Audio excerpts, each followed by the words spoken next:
नमस्कार, आप देख रहे हैं पंचायती राज न्यूज और मैं हूं आपके साथ कंचन। बलरामपुर छत्तीसगढ़ में प्रदेश के पूरे सचिव गए अनिश्चितकालीन हड़ताल पर।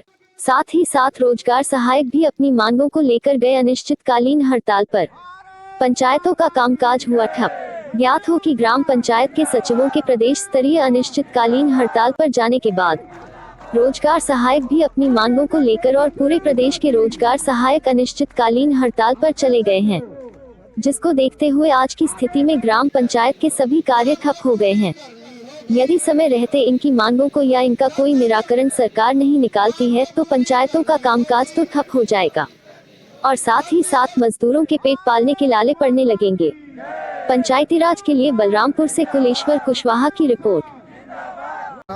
राजेंद्र पटेल, ब्लॉक अध्यक्ष, जनपद पंचायत वार्ड डफनगर। सर, आप लोगों की जो ये हड़ताल चल रही है अनिश्चितकालीन, ये आप लोगों का विशेष किस किस मांग को लेकर के आप लोगों ने धरना प्रदर्शन यहाँ पे करना? हम लोग का हड़ताल जो चल रहा है मुख्य एक सूत्री मांग है, 2 वर्ष के बाद हम सारे सचिवों को नियमितीकरण किया जाए। चूँकि विगत हम लोग 25 वर्षों से शासन के ज़मीनी स्तर का काम हमारे सचिव साथी ही कर रहे हैं, 32 विभागों का काम कर रहे हैं और उसमें कम से कम 200 प्रकार के काम कर, और सचिवों का काम करने का कोई टाइम लिमिट निर्धारित नहीं है। शासन के इस तरीके का महत्वपूर्ण कामों को हम लोग निचले तबके तक पहुंचाते हैं। इसके बाद भी कंटिन्यू शासन से मांग करने के बाद भी नियमितीकरण हम लोग का नहीं किया गया है। अतः जब तक इस बार नियमितीकरण नहीं होगा हम लोग अनिश्चितकालीन हड़ताल पर बने रहेंगे। और हम लोग के समर्थन में प्रदेश भर के रोजगार सहायक संघ भी आए हैं, उनकी भी कुछ मांगे हैं और उनकी भी मांगे जब तक पूरी नहीं होंगी हम लोग उनका भी समर्थन करेंगे। सर, अभी आप लोगों का हड़ताल कितने दिन हुआ आज के डेट पर? कितने दिन आप लोग अभी रहे हड़ताल पर? अभी हम लोग का अनिश्चितकालीन हड़ताल 9वां दिन पे है। शासन से कोई प्रतिक्रिया आप लोगों को? अभी तक शासन की ओर से कोई सकारात्मक प्रतिक्रिया हम लोगों को नहीं मिला। चलिए पटेल। मेरा नाम माला पटवा है। आप कहाँ पे पदस्थ हैं? मैं ग्राम शारदापुर शू में रोजगार सहायक पद पर पदस्थ हूँ।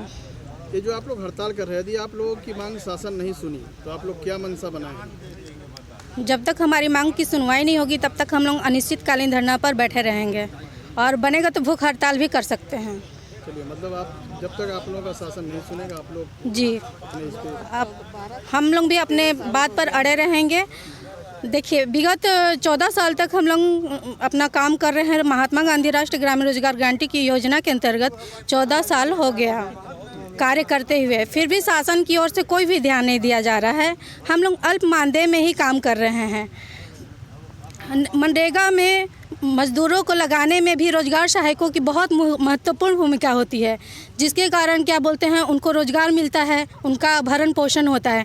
कोरोना काल में भी मजदूर को इतना सारा काम मिल रहा है जिससे वो गांव से बाहर नहीं जाते हैं, घर में ही उनको आराम से कार्य मिल जाता है। मनरेगा में अनेक प्रकार से कार्य को खुलवाया जाता है जो कि हम रोजगार सहायकों के द्वारा ही किया जाता है, जैसे डबरी, तालाब, कुआं इत्यादि कार्य हम लोग मनरेगा के अंतर्गत लेते हैं।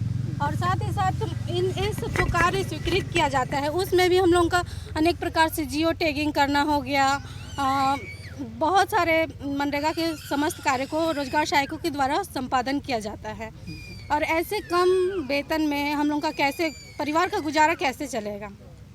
चलिए, आप लोगों का मांग भी बहुत जायज़ है। हम भी जब तक हम लोगों का मांग पूरा नहीं किया जाएगा हम लोग अपने अनिश्चितकालीन हड़ताल पर अड़े रहेंगे। चलिए, सरकार को मेरी बात सुननी होगी, क्योंकि इतना कम मानदेय में कोई भी अपना जॉब नहीं कर सकता है।